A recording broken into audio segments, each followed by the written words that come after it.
He holds in his hands the depths of the earth and the mightiest mountains. The sea belongs to him, for he made it.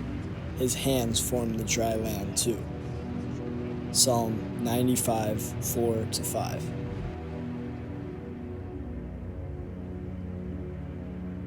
Lately, I've had a hard time seeing God in my life. He usually speaks to me through people, but lately it's been silent. And I wonder if he stopped speaking, or if I just stopped listening.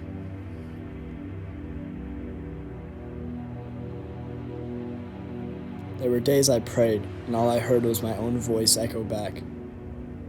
I scrolled through verses, hear people say, "God's got you." I knew it was true, but I didn't feel it.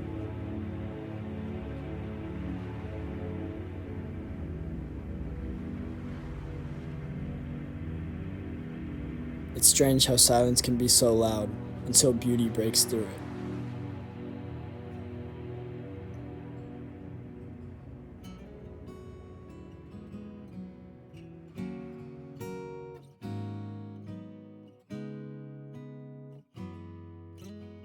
My family and I went on a trip to Hawaii. Standing before the mountains that hug the clouds and oceans that never seem to end, I saw again that God is good.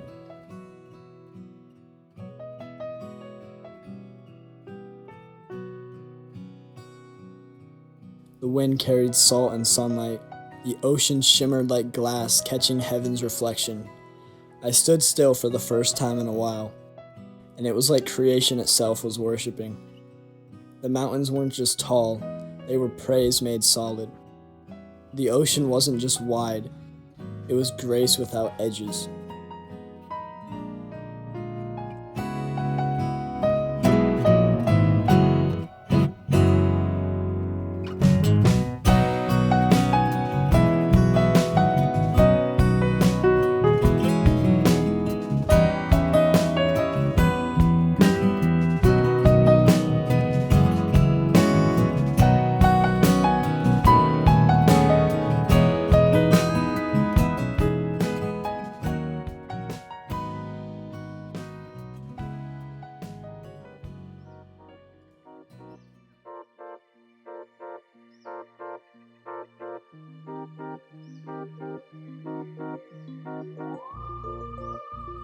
I've always loved art, paintings, sculptures, music, architecture, poetry, theater, absolutely everything. Because in my eyes, everything is art.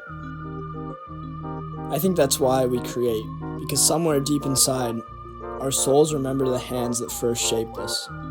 Every melody, every brushstroke, every line of poetry. It's a whisper of the same voice that spoke galaxies into motion.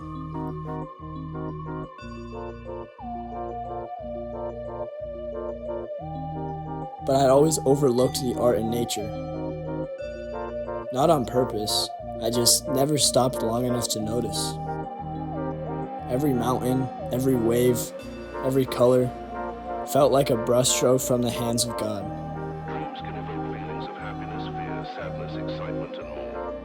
The emotional experiences in dreams can be intense and vivid, even though the events may be fantastical or unrelated to one's waking life. This emotional aspect of dreaming adds to the complexity and mystery of the dreaming experience. Researchers are still studying the connection between emotions and dreams to better understand the role they play in our psychological well-being. Colossians 1:16 says, "For through him God created everything." And it's incredible. The clouds, the mountains, the oceans, each beautiful on their own, yet together they reveal the genius of his design.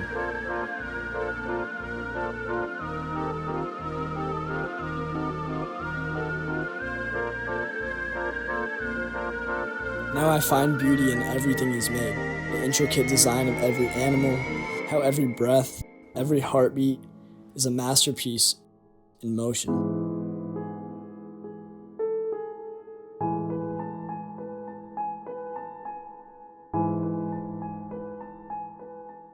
Back home, I've learned to love the desert too.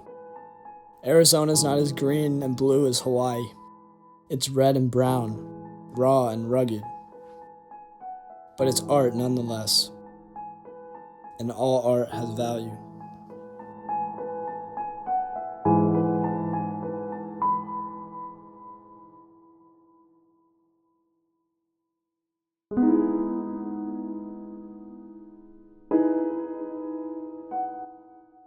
Now I don't struggle to see God anymore.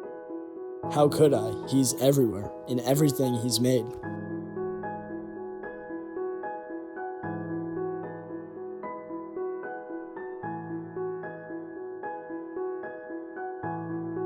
God is the greatest artist.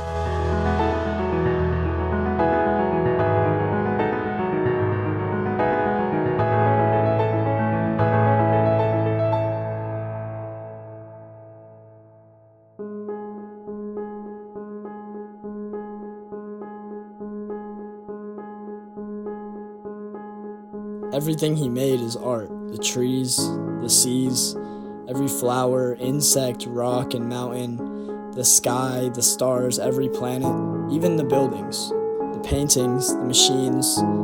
You might say, oh well, but those are human-made. Yet Ephesians 2:10 reminds us, for we are God's masterpiece. The most beautiful creation of all is you. So look around closer.